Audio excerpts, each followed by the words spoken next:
12월 20일 월요일 글로벌 마켓 헤드라인입니다. 샌프란시스코 연은 총재가 내년 경제가 좋을 시 2회에서 3회 금리 인상이 타당하다고 밝혔습니다. 영국의 오미크론 감염자가 하루 2만 5천 건에 육박하면서 런던시가 중대 사건을 선포했습니다. 네덜란드가 내년 1월 중순까지 재봉쇄에 들어갑니다. 유럽연합 회원국 중에서는 처음입니다. 바이든 대통령이 현지 시간 21일 오미크론 변이와 관련해 대국민 연설을 할 계획입니다. 영국의 부동산 정보 업체가 한국의 3분기 집값 상승률이 56개국 중 1위라고 밝혔습니다. 터키 증시가 8% 폭락했고 리라와 가치는 사상 최저치를 기록했습니다. 레이 달리오가 비트코인과 이더리움을 소량 보유하고 있다고 말했습니다. 올해 전 세계 M&A 거래 규모가 5조 5천억 달러로 집계되며 역대 최고를 기록했습니다.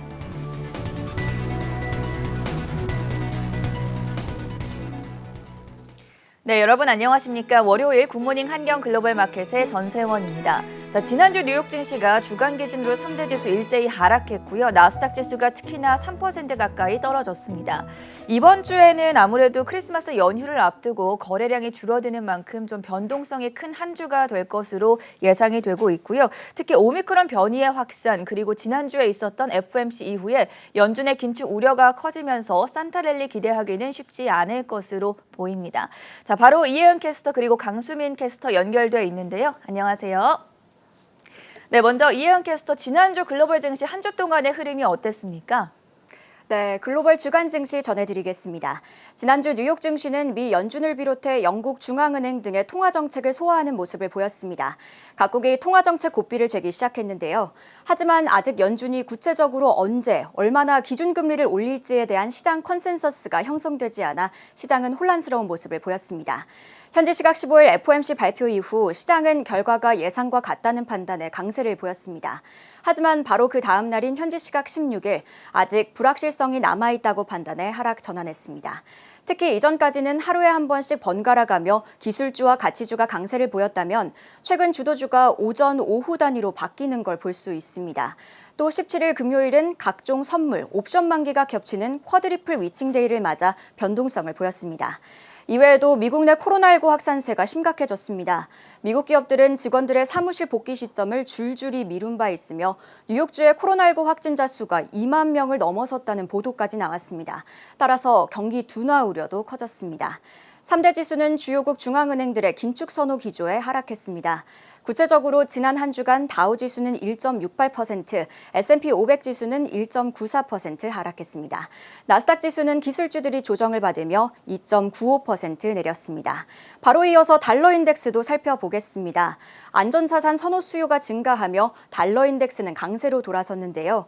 원인으로 오미크론 확산이 지목되고 있습니다. 달러 인덱스는 주간 기준으로 0.60% 올랐습니다.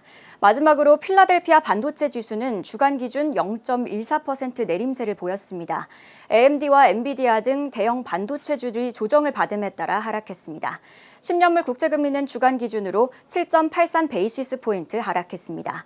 미국 연방준비제도의 내년 3회 금리 인상 예상에도 주요국 긴축 속도가 차별화를 보였고 오미크론 불확실성으로 인해 장기물 국채 수익률은 다소 부진했습니다. 다음으로는 아시아 증시 살펴보겠습니다. 먼저 국내 증시부터 확인하겠습니다.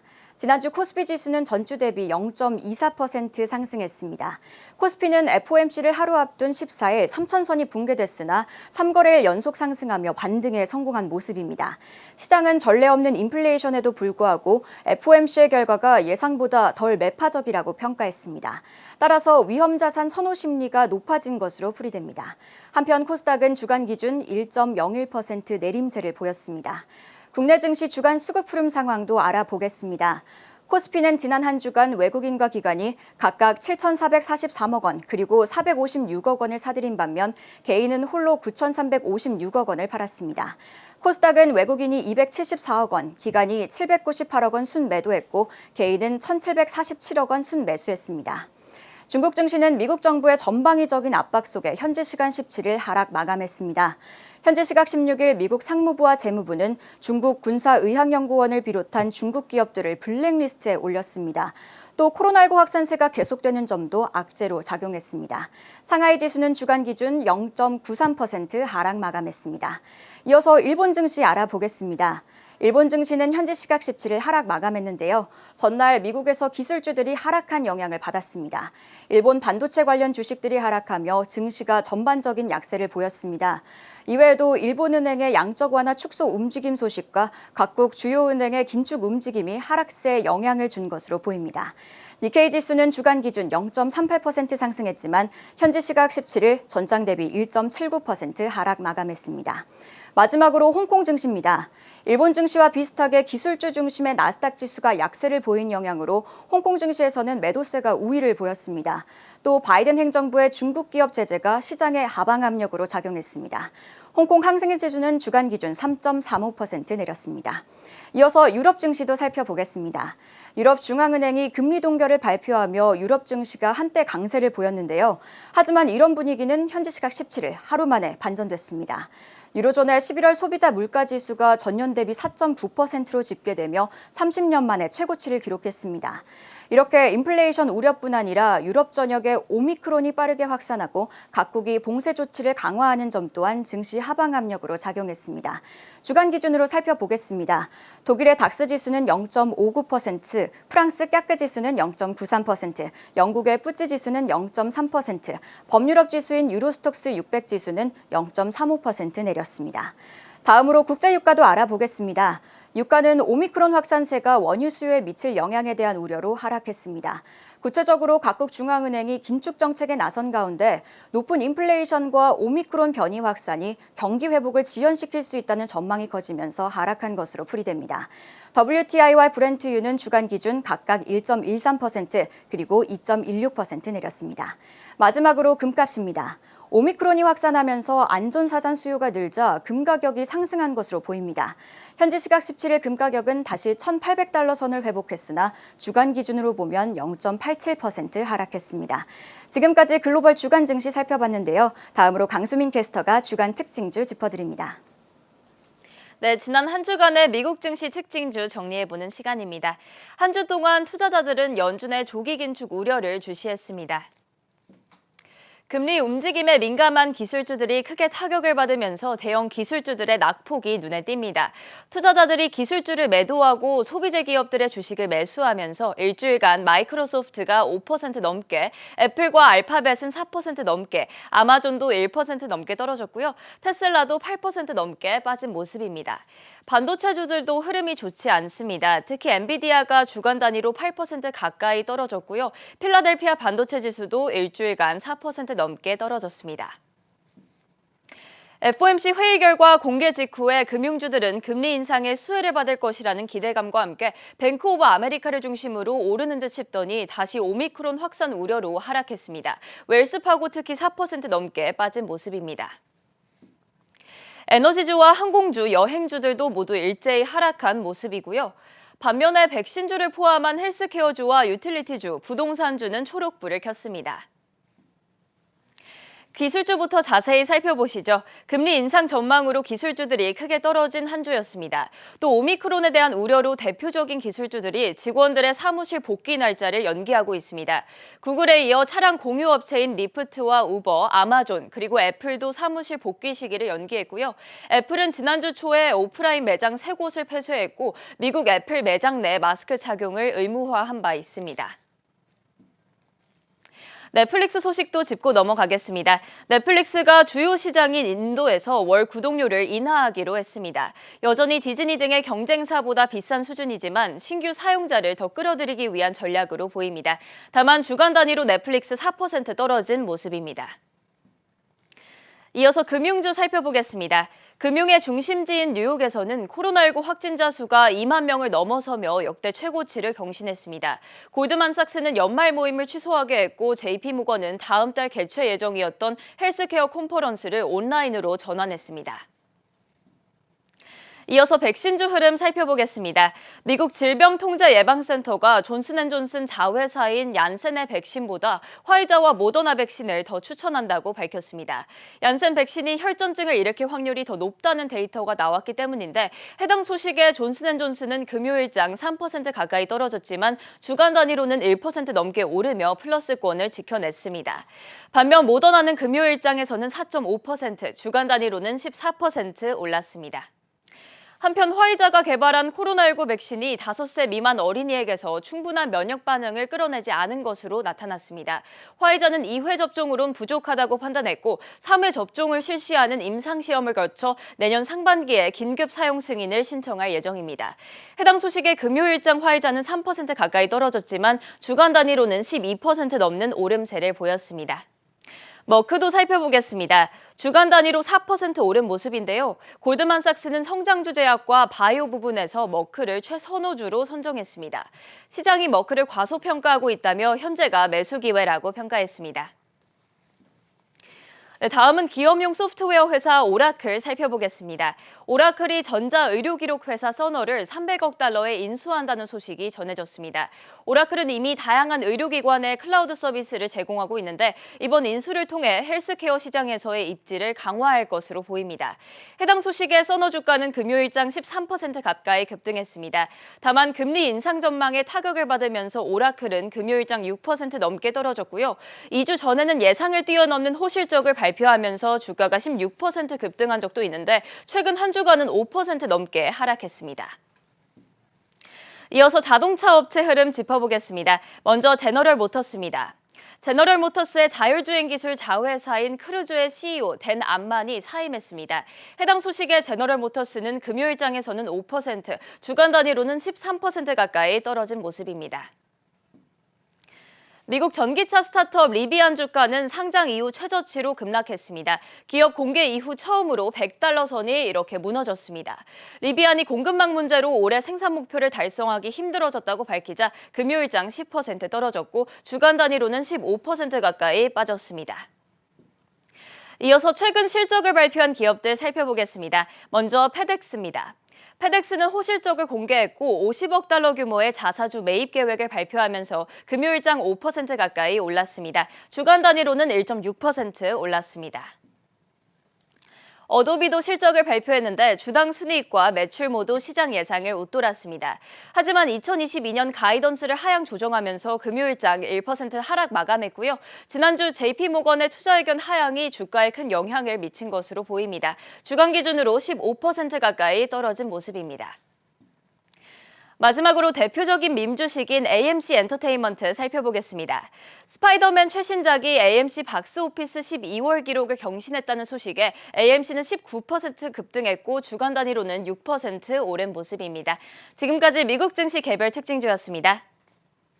네, 지난주 뉴욕 증시에서 어도비가 정말 큰 폭으로 하락을 했고요. 테슬라, 엔비디아 그리고 마이크로소프트까지 약세를 보이는 한 주였습니다. 가치 이슈 보다 더 자세하게 체크해 보시죠. 다음 소식입니다. 네, 테슬라 이야기가 올라와 있습니다. 테슬라 지난 한 주 동안에 8% 급락했는데 테슬라의 소송을 건 테슬라 주주들이 있다고 들었습니다. 먼저 홍성진 캐스터 어떤 소식이었습니까? 네, 주말 사이 테슬라의 주주가 회사를 상대로 소송을 제기한 것으로 확인됐습니다. 현지 시간 18일 로이터 통신은 데이비드 와그너라고 알려진 테슬라 주주가 미국 형평법원에 테슬라를 상대로 소장을 제출했다고 밝혔는데요. 머스크가 2019년 합의를 어기고 트위터를 이용해서 주가를 조작하고 있다면서 테슬라 측이 머스크의 트위터 활동을 제대로 감독했는지 증거 자료를 요청했다고 전했습니다. 앞서 머스크는 지난 2019년 테슬라와 관련된 게시글을 SNS에 올릴 경우에 테슬라의 사내 변호사로부터 사전 승인을 받기로 미국 증권거래위원회와 합의한 바 있습니다. 이는 지난 2018년 머스크가 테슬라를 주당 420달러에 비상장 회사로 전환하는 것을 검토하고 있고 현재 자금은 확보됐다라는 게시글을 트위터에 올린 뒤 내려진 결정이었는데요. 당시 미국 증권거래위원회는 머스크의 트위터로 인해 테슬라의 주가가 영향을 받을 수 있다면서 향후 트위터를 올릴 경우에 사내 변호사에게 승인을 받아야 한다고 주장했습니다. 다만 이런 조치에도 불구하고 최근까지 계속해서 트위터 논란이 불거지자 결국 테슬라의 주주가 직접 나서서 머스크와 테슬라를 고소한 것으로 나타났습니다. 이를 두고 해당 주주인 와그너는 현재 테슬라에서 누가 머스크의 트위터를 검토하고 있는지 불분명하다면서 테슬라가 2019년 합의를 제대로 이행하지 않고 있다고 주장했는데요. 테슬라가 머스크의 트위터와 관련된 내부 자료를 공개해야 된다면서 테슬라의 주주로서 기업의 잘못된 점을 지적하는 것은 타당하다고 강조했습니다. 한편 전문가들은 이번 소송 배경에 머스크의 테슬라 주식 매도 역시 영향을 끼쳤을 것이라고 분석하고 있습니다. 앞서 머스크는 지난달 6일 트위터에 테슬라 주식을 매도할지 결정해달라는 내용의 게시글을 올린 바 있는데요. 이후 매도를 찬성하는 투표율이 더 높게 나오자 현재까지 약 140억 달러, 한화로 16조 원에 가까운 주식을 매도한 것으로 알려졌습니다. 또 지난 13일 머스크가 엘리자베스 워런 상원의원과 트위터에서 벌인 썰전 역시 논란이 됐을 것이라고 진단하고 있는데요. 당시 머스크가 트위터에서 워런과 댓글을 통해 설전을 벌이면서 13일부터 15일 사이 테슬라 주가가 9% 가까이 빠진 것으로 확인됐습니다. 이를 두고 전문가들은 머스크의 트위터 논란이 계속되고 있는 만큼 향후 테슬라를 상대로 소송을 제기하는 주주들이 더욱 늘어날 수 있을 것이라고 평가했습니다. 현재 테슬라 측은 이번 소송에 대해 별도의 입장을 내놓지 않은 상황인데요. 오너 리스크가 계속해서 대두되고 있는 만큼 테슬라도 별도의 조치를 취할 수 있다는 분석도 나오고 있습니다. 테슬라 주가가 1,200달러를 넘어섰다가 현재는 930달러까지 내려와 있는 상황인데 일론 머스크 CEO 리스크가 하루빨리 해결됐으면 하는 바람입니다. 두 번째 이슈로 넘어가 보시죠. 5만 선을 하회하고 있는 비트코인 전망 들어보겠습니다. 코인개미들 요새 비트코인 가격 보면서 좀 고민이 많으실 것 같은데요. 현재 상황이 어떻습니까? 네, 그간 비트코인을 두고 많은 추측들이 있었지만 이번에는 꽤나 직접적으로 어두운 전망이 나왔습니다. 바로 세계에서 가장 인기가 많은 암호화폐인 비트코인이 가까운 미래에 사라질 수도 있다는 경고가 나온 건데요. 현지 시간 17일 CNBC에 따르면 코넬 대학교의 국제통상정책 교수인 에르와르 프라사드는 비트코인 자체는 그리 오래 지속되지는 못할 것이라고 말했습니다. 이어 그는 비트코인이 거래의 수단으로 잘 사용되지 않는다는 점을 감안할 때 투자자들이 현재 믿고 있는 것 이상의 가치를 지닐 것으로 생각하지 않는다고 밝혔습니다. 올해 돈의 미래라는 저서를 발표한 프라사드 교수는 비트코인이 블록체인 기술을 사용하는 방식은 그다지 효율적이지 않다며 환경적인 관점에서 파괴적인 방식의 메커니즘을 사용하기 때문에 확장성이 좋지는 않다고 비판했습니다. 또 예전에는 종류가 몇 가지 안 됐지만 지금은 비트코인보다 더 유용하고 친환경적인 암호화폐가 많다고 덧붙였습니다. 실제로 CNBC에 따르면 비트코인의 탄소 배출량은 뉴질랜드 전체의 탄소 배출량을 능가하는 것으로 확인됐습니다. 이에 대해 프라사드 교수는 일부 최신 암호화폐가 비트코인보다 훨씬 더 효율적으로 블록체인 기술을 사용한다며 이 블록체인 기술이 금융과 자동차 구매 등과 같은 일상적 거래에 근본적인 변화를 가져올 것이라고 언급했습니다. 실제로 그는 지난 6월에도 비트코인에는 3가지 결함이 있다며 대안은 이더리움이다라고 주장하기도 했습니다. 이 비트코인의 가격은 지난 몇 년간 변동성이 매우 높았는데요. 지난달에는 약 5만 8천 달러 선에서 거래됐는데 한때는 4만 6천 달러 선 미만까지 떨어지기도 했습니다. 현재 비트코인의 가격은 4만 6,800달러 선에서 거래되고 있음도 알려드리니 참고하시기 바랍니다. 네, 비트코인 가격까지 구체적으로 살펴봤고요. 다음 소식으로 넘어가 보겠습니다. 네, 이번에는 유가 전망과 관련된 소식이네요. 골드만삭스가 유가가 100달러까지 갈 수 있다라는 예측을 내놨는데요. 역시 최보아 캐스터가 전해주시죠. 네, 2022년까지 2주도 채 남지가 않은 시점입니다. 이 골드만삭스는 2022년과 2023년 2년 내에 유가가 100달러를 넘을 것이라는 전망을 내놨습니다. 이에 더해 석유 수요도 사상 최고치를 경신할 것이라고 덧붙였습니다. 이 골드만삭스의 에너지 연구 책임자인 데미안 커벌리는 석유에 대한 수요는 이미 오미크론 변이 바이러스가 발생하기 이전에도 기록적인 수준이었다고 말했는데요. 이 내년에 각국이 조금씩 봉쇄를 해제하면서 항공 여행 부문은 계속해서 회복될 것이라고 설명했습니다. 골드만삭스는 2022년의 국제 유가에 대해 배럴당 85달러가 될 수가 있고 여기에 5달러에서 10달러가량 더 오를 수도 있다고 예상했습니다. 이 같은 맥락에서 국제 유가가 100달러에 도달할 2가지 가능성을 시사하기도 했습니다. 먼저 석유 업체들이 일제히 생산을 늘리면 비용은 증가를 하게 됩니다. 경제 전반을 아우르는 인플레이션의 영향으로 석유 회사들의 서비스 단가가 높아지면서 유가 역시 상승한다는 풀이가 나오게 됩니다. 또 다른 경우는 전 세계 경제가 재개됨에 따라 치솟는 석유 수요를 공급이 채워주지를 못하는 겁니다.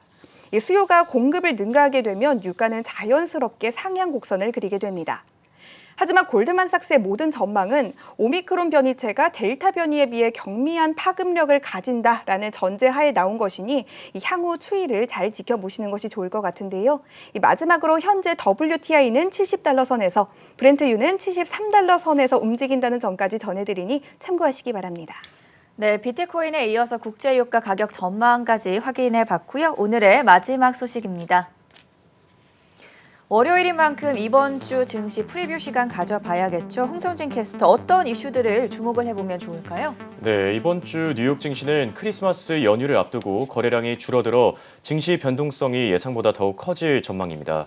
현재 전문가들은 오미크론 변이 바이러스 사태와 연준의 공격적인 통화 정책에 주목하고 있는데요. 연준이 지난 FOMC 회의 당시 테이퍼링 가속화 및 조기 금리 인상을 예고한 만큼 당분간 증시 변동성도 더욱 커질 것이라는 게 전문가들의 분석입니다. 그럼 이번 주에 주목해야 될 주요 증시 일정 구체적으로 확인해 보겠습니다. 우선 현지 시간 20일에는 미국의 11월 경기 선행지수가 발표될 예정입니다. 이어서 주요 기업들 가운데 나이키와 마이크론 테크놀로지가 실적을 발표하는 점 참고하시기 바랍니다. 또 21일에는 미국의 3분기 경상수지가 발표되는데요. 이와 함께 주요 기업 가운데 제너럴 밀즈, 블랙베리가 지난 분기 실적을 내놓을 예정입니다. 현지 시간 22일에는 미국의 주요 경제 지표들이 발표됩니다. 우선 미국의 3분기 GDP 확정치가 이날 공개되는데요. 월가 전문가들은 3분기 GDP 확정치가 2.1%로 집계될 것으로 예상하고 있습니다. 이와 함께 미국인들의 소비 상황을 가늠할 수 있는 12월 소비자 신뢰지수와 11월 기존주택 판매 지표도 공개될 예정이고 주요 기업들 가운데 카맥스, 신타스, 페이첵스 등이 실적을 발표할 예정입니다. 다음은 23일 주요 일정입니다. 이날 역시 주요 경제 지표들이 대거 발표되는데요. 우선 미국 노동부가 주간 신규 실업보험 청구 건수를 공개할 예정입니다. 현재 미국의 실업보험 청구 건수는 20만 명대를 유지하면서 팬데믹 이전 수준을 이어가고 있는데요. 오미크론 변이 바이러스 사태가 최근 미국을 강타한 만큼 고용시장에도 타격을 입혔을지 전문가들의 귀추가 주목되고 있습니다. 이어서 이날 미국의 11월 개인 소비 지출 역시 발표될 계획입니다. 앞서 미국의 11월 소비자 물가지수가 39년 만에 최고 수준으로 집계되면서 현재 인플레이션에 대한 공포가 시장 전반적으로 확산된 상황인데요. 소비자 물가지수가 최근 고공행진하고 있는 만큼 11월 개인 소비 지출도 예상보다 높게 집계될 것이라는 게 전문가들의 평가입니다. 이 외에도 미국의 11월 신규 주택 판매 지표와 미시간대 소비자 태도 지수가 이날 발표되고 크리스마스 이브를 앞두고 채권 시장이 조기 폐장될 예정입니다. 마지막으로 현지 시간 24일에는 크리스마스 이브 연휴로 미국 증시가 쉬어가는 점까지 참고하시기 바랍니다. 지금까지 주간 증시 일정 전해드렸습니다. 네, 홍성진 그리고 최보화 외신캐스터와는 여기서 인사드리겠습니다. 수고하셨습니다.